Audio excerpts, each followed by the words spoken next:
What's good, y'all? It's Drew here, back with another video. So today I have a very special, I have a series for y'all.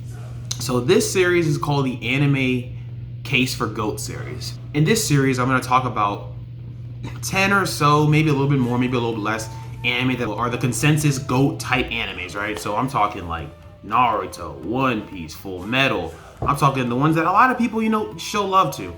And this is going to be the first one. So, I've already made a Naruto video on my channel, so you guys are probably a little used to me talking about Naruto, so, I thought this would be the first one, to start it off, basically. So, important distinction that I want everyone to know beforehand is that I'm not saying that the videos I make, I'm not saying that these are the GOATs. I'm not saying that these are the best anime of all time. If I was trying to say Naruto was the GOAT, what would my cases be? And that's what the video is going to be about, basically. And, watching the videos, you can determine at that point, once you've seen the show and stuff, whether you think it's the GOAT or not. That's not really for me to tell. The point of these videos is just to, bring light to some of the more popular anime and, let newcomers and obviously veterans know why we think they're so good. So I'm going to start with Naruto. Naruto's relatively popular, so we're just going to get right into it. But first things first is question of the day. So question of the day is, what is your favorite part of Naruto, favorite aspect? So we're talking like fighting, characters, whatever it may be. Just let me know down below. For me, obviously my favorite part of Naruto, spoiling the video a little bit, but it's fighting. Like the boss they put on the show, people throw hands in Naruto, that's a fact. But now we're gonna get into it. So I already spoiled my favorite part of it, and I think this is like Naruto's single-handedly the best part of Naruto. It's like single-handedly, and that is the fight scenes. So if you ask someone right now, Ayo, what's your favorite fight in Naruto? Or what is like one of the best fights in Naruto? Rock Lee vs Gaara is coming up almost instantaneously. We talking about when Rock Lee was teeing up Gaara. And I'm talking like putting hands on him. And you can even remember when Rock Lee took out the weights and they was talking to Rock Lee like, oh, it's just little weights. Tomorrow's like, oh, what is he gonna do with that? Oop, dropped endurance. And he started boxing. So looking at like mostly taijutsu, you have Kakashi and Obito. That's a really, really good fight. I spoke about it in my Naruto video. People go talk about Naruto Sasuke value at the end the first time. Boxing. Like, there are a lot of fights in Naruto that are just top tier. Like, if you made an anime top 50 fights all time, Naruto getting about 10 of them. That's off rip. I'm not even like writing it down. I know a couple of them gonna make it. Sasuke Itachi probably gonna make it. Naruto versus Pain's gonna make it. Naruto Sasuke both times gonna make it. Like, when Kishimoto wants to start writing for a fight, bro, he gets in his duffy. He gets in his bag. I can't speak on it. The Naruto fights are just, it's a different level. Like, obviously some anime reach that level, but like, if you show a anime watcher or Naruto watcher some of these fights, it probably will get them into Naruto. Like, it's just that simple. Kishimoto gets in his bag. That's one thing you can't talk about Kishimoto with his fight scenes. While I think fight scenes is probably their best aspect of Naruto, Naruto got a couple joints with it. Like, Naruto has a lot more than just fighting. So obviously I can transition from that to the character build-up. And honestly, if we're talking about build-up, there are not many anime that I can list that do character build-up better than Naruto. First one is Itachi. The moment we knew Sasuke, basically episode 1, the moment we learned about Sasuke, we were like, damn, we didn't know who Itachi was, but we were like, bro, whoever this Itachi guy is, one, we know he's tough, he's probably mad menacing, and Sasuke won't have to fight him. And when when Itachi first stepped down and fought Kakashi and all the Jonin and dropped him off in like 2 minutes, we were like, okay, that's who Sasuke gotta kill. I don't know how you're gonna get there, but that's who you gotta beat. Not even just that, like Itachi's build-up, just in general, like his character, everything. His motivations, which we didn't know at the time, but it's just amazing. And talking about build-up, the Itachi-Sasuke fight was built up since the beginning of the show. Since the beginning of the show, we knew Sasuke and Itachi would have to meet up at one point. And we knew they would have to fight. Obviously, Sasuke met up with Itachi and OG Naruto, but Itachi pushed him away like a fly because at that point, Sasuke was a fly. I can't say nothing about that. He dropped him off easily. And that obviously pushed Sasuke to going for Orochimaru. Orochimaru really went for little boys, but we're not talking about that. That's not important. I don't know why I brought that up. But after the training and everything that's happened, and Sasuke, the beginning of the arcs and stuff, when Sasuke meets Itachi, and we knew they were gonna fight, that fight did not disappoint at all. That fight is that's a top tier fight. It was Genjutsu, Ninjutsu, and Taijutsu. Sasuke busted out all the stops, every Chidori, Kirin, Fire Style, Curse Mark, he brought out everything, and it still wasn't enough. We knew Itachi was nice. And even he brought out new stuff. So like that fight, like the buildup that it built, it fulfilled it completely. So one more is Minato. Throughout the show, Naruto was compared to Minato a lot. Can you learn the jutsu in 3 days? The jutsu that the 4th Hokage created, the Rasengan, he can do that. Can you create a jutsu that the 4th Hokage couldn't do? The Rasen Shuriken, he did that. Can you master an ability that the 4th Hokage entrusted into you? Kurama, he did that. When we meet Minato, we're expecting a lot. And he did not disappoint. Had the Rasengan on deck. He was tough with it. Had Sage Mode, Kurama. Obviously, he had things that we didn't expect, but Minato definitely came through clean. But the most important buildup of the entire series, hands down, no negotiation, is Madara Uchiha. Now, Madara Uchiha I don't think it was built up as early as I'd say Minato or even Itachi, because those are in early part 1. When Naruto and Sasuke clashed in the Valley of the End, we see the 2 statues and we know one is Hashirama because we've already seen him. And the other is this Madara Uchiha guy. And that's kind of when stuff takes off. So, you know, kick back into the beginning of Shippuden when Sasuke comes through dropping everyone off, as, you know, Sasuke has done before. He's dropping everyone off. And Naruto's about to tap into the Nine Tails and Sasuke's like, hey, yo, we're not doing that. He comes through inside of Naruto's, like, realm, and Kurama's like, dang, the one person who could do this was Madara. And Sasuke's like, I've never heard of that guy. So we get like the tail beast, which, you know, I want to say before Shippuden, we didn't really see as a being that had like a mind of its own. He drops Madara. Then we see him in, we saw him in the Valley. We saw the statue of him in the Valley of the End. Then we get this random masked man portraying as him, and just uttering the name Madara Uchiha, people are scared out of their minds. We got people are just like, hey, bro, if Madara's here, we're in trouble. And we get like, go to the Pain arc where we see Minato and Naruto have a little conversation where Naruto's talking to Minato about Pain, and Minato's like, all right, Pain, he cool, don't get me wrong, he nice.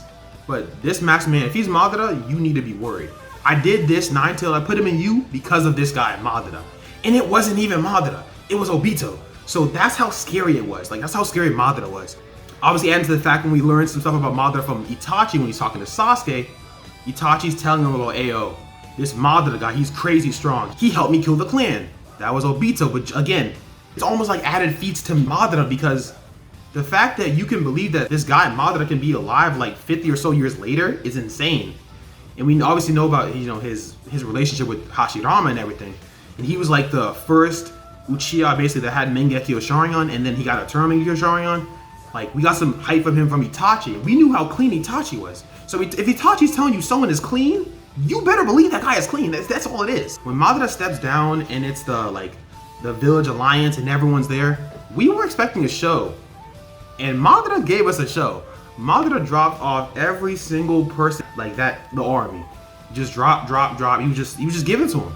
Just dropped them off. He wasn't even using the new ninjutsu, just straight hands. First of all, he annihilates the 5 Kage, the current ones. Drops them off. He ripped apart Tsunade. Kind of different, but he still ripped apart Tsunade. It's like, bro, why is he so nice? I mean, this is just who he is. In the war, he's just above everyone, and he doesn't even have his full power. And he gets brought back. He basically revives himself, and he has no, Rinnegan, because when you revive, you don't really have the things that you didn't have when you were dead. The Rinnegan that were in his eyes are no longer in his eyes right now. They're in Obito's eyes right now. So, he has no eyes, so he's blind. And he still drops off Naruto and Sasuke in 2 minutes. Like, count out the time, count out the real time, it's 2 minutes. He pulls Kurama out of Naruto, easy, you out of here. Sasuke tries to blind him, stabs him, no eyes, can't see him, I still stabbed you. And this was after Tobirama was telling Sasuke, hey, yo, you look like his little brother, you kind of remind him, you might be able to convince him. Madara was like, nah, you look like my little brother, but he not Izuna, I still drop him out too. So, just people getting dropped off. Like, the build-ups for Naruto characters was just amazing. A really, really good case with Naruto is just looking at, like, the fighting style, which all adds into, like, the power system. OG Naruto, they had, obviously, the chakra, but they melded it in pretty well with the ninja tools. Let's say Shikamaru, he was a good example, where Shikamaru had certain ninja tools, and they weren't super powerful or overpowered or anything, but they were important for his moveset. So he had some light bombs where Shikamaru uses shadow possession, which takes into account your shadow. If he has a light bomb or a flash bomb, causes intense light, then the shadows come back and now he can use the jutsu. That's a really, really smart way of fighting. And I mean, obviously Shikamaru is one of the few people that did it. Not a lot of people did it, but still, it was pretty cool. Looking at like Choji had the food pills, which obviously there were lots of types of pills, but Choji had a specific food pill for his clan. That's clean. Choji became skinny. He was buff. He was clean, dropping people off. Looking at Naruto got some of the best transformations in the business. I think that's just a fact. Like, I always thought Curse Mark Part 1, like the first one when, Sasuke had the little, basically like tomes on his body, that was clean. There were a couple ninjas that had it, and their first form, they had different like symbols, but the second form was different transformations in general. So Sasuke's transformation looked different than Jugo's. So like the transformations, the power systems, all that was really, really good. Like Naruto did it. Naruto, I think, was one of the pioneers for that stuff, because there are anime that had transformations and power systems, like, Dragon Ball Z, for instance, but I just think Naruto did it in a really, really great way where it was super clever. Now this kind of ties into another point I talked about earlier, but this is just basically memorable characters. I'm gonna throw some characters out for you real quick. So Madara, Itachi, and Kakashi. These are three characters that are not the main characters in the show. I mean, maybe you could argue for Kakashi, but no, he's not the main character. It's Naruto and Sasuke. If you showed a picture of Madara or Itachi, 9 times out of 10, if they watch anime, just in general, not like non-anime watchers, but if they watch anime, they probably know who that is and can name him. Like, these are iconic characters. Like, Itachi was a great character in Naruto. And then in Shippuden, they went and diversified him and made him a super likable character. Like, you know how many people that watch Naruto and have their favorite characters be Itachi and Kakashi? It's a lot of people. Like, I'm sure a lot of people's favorite character is not even Naruto or Sasuke. That's how, like, iconic these characters are. And not even just talking about iconic, like, legacy-wise. I'm talking about interesting. Like, Itachi's a very diverse character. His backstory is super sad, super complicated. It raises questions about what to do. That's something that also, like, Nagato does a lot. Nagato as in Pain. Like, Pain is one of those really iconic villains because his whole mindset is something that you actually have to think about. He's talking about the curse of hatred, which is something that even the real world struggles with. You want to kill me because of what I did to your village, but your village did this to me first. So you want to kill me, okay, that's fine. But the kids that love me, they want to kill you now. It's going to keep on going and going. And that's something you can really relate to the real world. That's a real tough, like, lesson. That's clean. Obviously, Madara, iconic villain, because I feel like every anime has to have a villain where, like, that's super iconic that everyone just knows. And Madara's that guy. Because Madara has the cappy faces. Look at any Madara scenes. Madara's always capping. Except for maybe when he's fighting Hashirama. But even then, he's capping. Like, look at him fighting the Kage, he was capping. When he was fighting Inoki, and he dropped a meteor, and Inoki's like, I stopped it. And Madara's like, alright, but I got 2 of them joints. Drop another one. He's cappy. He's just super likable. The last case for the Naruto, case for GOAT, is it's a little bundle, but it's basically the backstories and the world building. Obviously, it ties into the last point. But looking at Naruto, the backstories were super compelling. So you can look at Sasuke's backstory and be like, damn, I don't respect what you did, but I can see where you came from. Looking at Itachi's backstory, you're like, whoa, they kind of hold you, Itachi. You didn't have much options. I mean, you took the decision you thought was right. You look at Madara, maybe not Madara, he was kind of wildin'. But you could look at Nagato and be like, dang, you were kind of like a victim of your time. You just kind of got hoed from every direction and you just pushed it all back, almighty push type thing. You can respect where they came from, basically. And, like, obviously that allows the characters to feel real. Like, looking at someone like Itachi. Itachi's clean and all. Itachi wasn't perfect. We know he made mistakes. Things that he even said to Sasuke, I made a mistake. I should have let you know about what was happening. Maybe you could help stop it. Like, it made these characters feel like real people, which I think is really important when we're talking about media like this. Obviously, like, Pain. Obviously, you can say what Pain did was wrong, but, like, when Pain explains, like, his backstory and what happened, and then points it to Naruto, you can't just inherently be like, oh, you're evil. Because, like, he's doing evil stuff. Yeah, he's definitely doing evil stuff. He's killing mad people. Don't get me wrong, he's killing mad people. But you can see what drove him to this madness. And to see, like, what pushed him off the edge and for it to be so understandable, it makes... It really relates to the viewer, because it's like, you could see, maybe in a certain dimension, a certain, alternate reality, why those decisions make sense when he made them. And this adds into it the world building with Naruto. Like, I think that, of all the animes, that are going to be in the series, Naruto's top tier in this world building aspect. Like, in world building, Naruto is top tier. So, first of all, Naruto made not just an entire world, but multiple different villages with different types of Kage. You made current Kage, then you made past Kage, and you basically gave every village a really strong, important, cool, relatable character. Like Village Hidden in the Storm, Killer Bee, Duri. You got third right Kage is nice. We talking about these are people that I can relate to. Look at the Sand Village, right? Gaara, the fourth Kaze Kage. These are clean characters. Shoot, you could even say like Tamari or Kankuro. I wouldn't agree with you, but you could say that. This show is more focused on the Hidden Leaf Village. You can look at the Hokage, all of them, and you pick between the 7 Hokage. There's probably one that's like, this is one of your mans.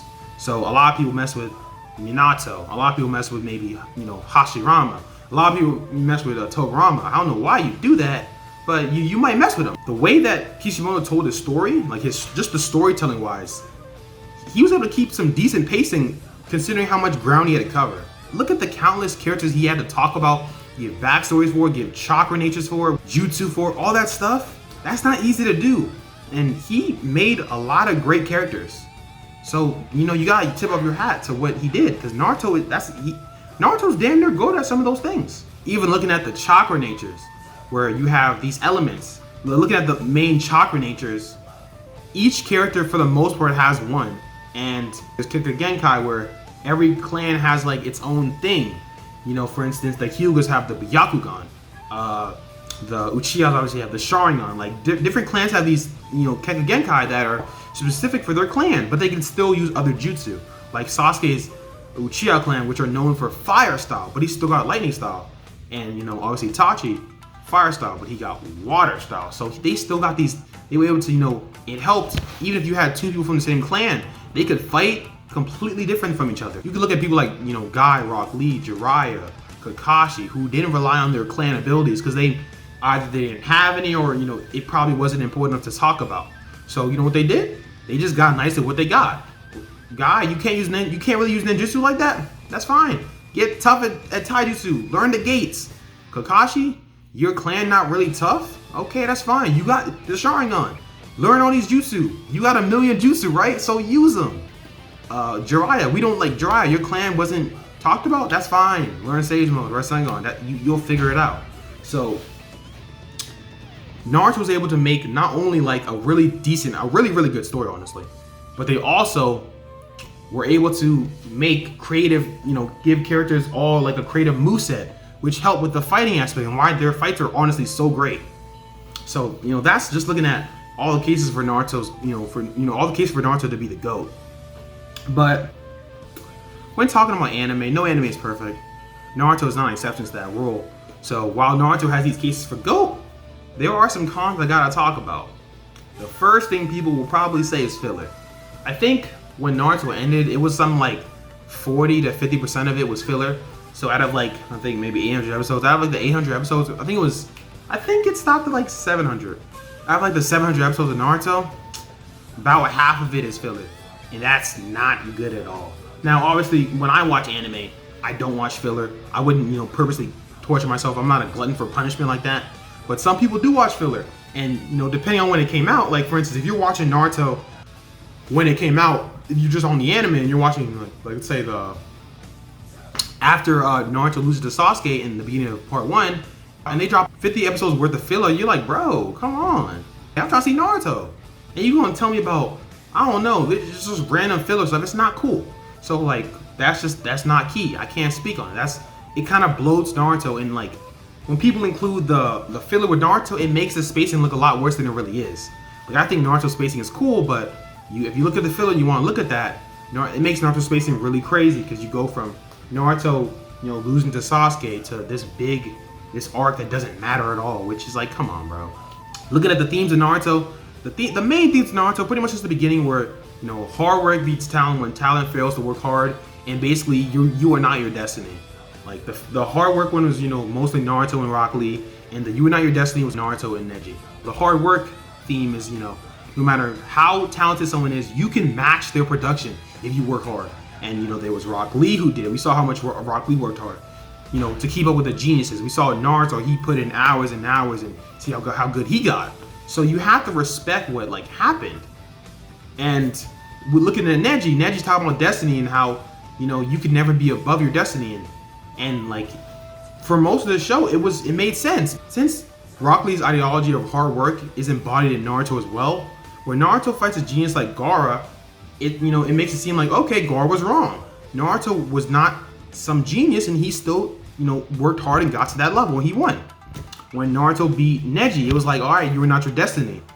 Naruto is destined to be a loser, but you know, how is he a loser? He just beat you, and he learned, you know, he learned not the Rasengan, but he learned the Shaolin Jutsu. Like he did all the things, but the problem is when you go into the war arc, and we now know that Naruto's the son of the fourth Hokage, who's fire. We find out that Naruto's the son of Kushina, who's tough, you know, who's the Jinchuriki, one of the strongest ones, who's an Uzumaki with all that DNA. Then we look at Naruto being the descendant of a god. That really makes things tough, you know, because then it's like Naruto and Rock Lee were never really the same, because Rock Lee was just a regular ninja. He was really regular, super regular, no jutsu.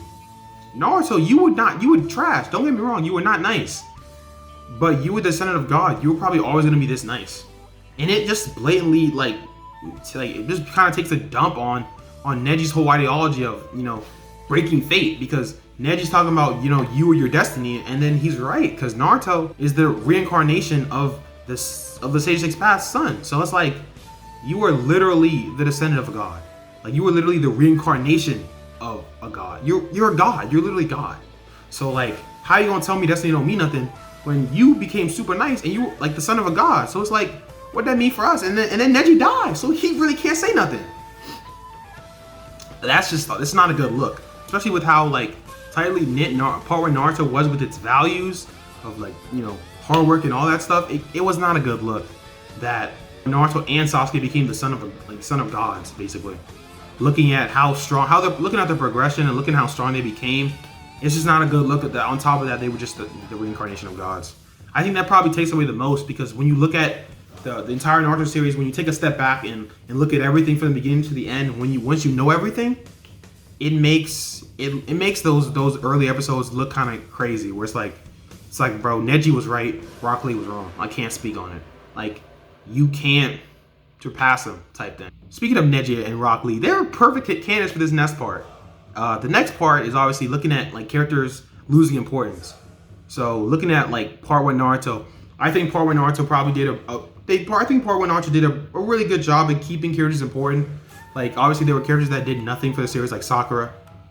Obviously there were people like that, Tenten, but still there were characters like Rock Lee, Neji, Gaara, who were not the main characters, but they still were important characters, and they were some of a lot of viewers' favorite characters.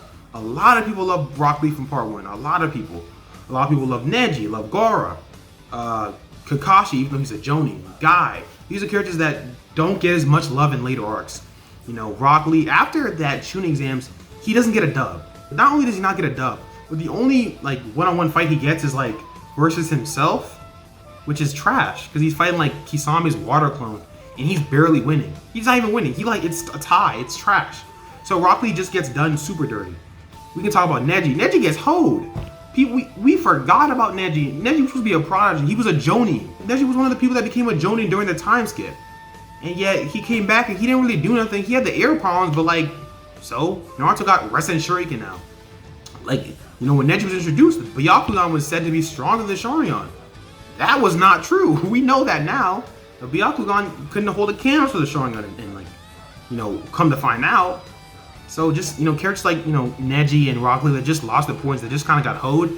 It made Naruto seem more like the Naruto and Sasuke show. You could have still had Naruto and Sasuke be as nice as they were, and gave Neji his moments, gave Rock Lee his moments. Even like Sakura got her moments, obviously. Like in Shippuden, she got a lot more moments, and she was more useful and did some things. But even that, like, everyone knows that it was the Naruto and Sasuke like show. The entire show, they were the one who took out most of the enemies. Can you really name someone that Naruto and Sasuke didn't beat? You gonna name like maybe Sasori, which is like okay, but we talk. Oh, you might. Like, who can you name besides that? You know what I'm saying? So like looking at the entire Shippuden, mostly Shippuden. This is like a Shippuden, like a con, obviously. But looking at Shippuden, look at all the enemies that were in the show, and how many of them were beaten by Naruto and Sasuke. Like, they don't have to beat every villain. Sasuke obviously has to beat Itachi, and Naruto probably has to beat Pain. But besides that, other characters could be in the fight. They don't even have to. It's not even like they have to. Naruto and Sasuke have to be excluded from the battles, but they can get help. Like, it doesn't have to be just the Naruto and Sasuke show.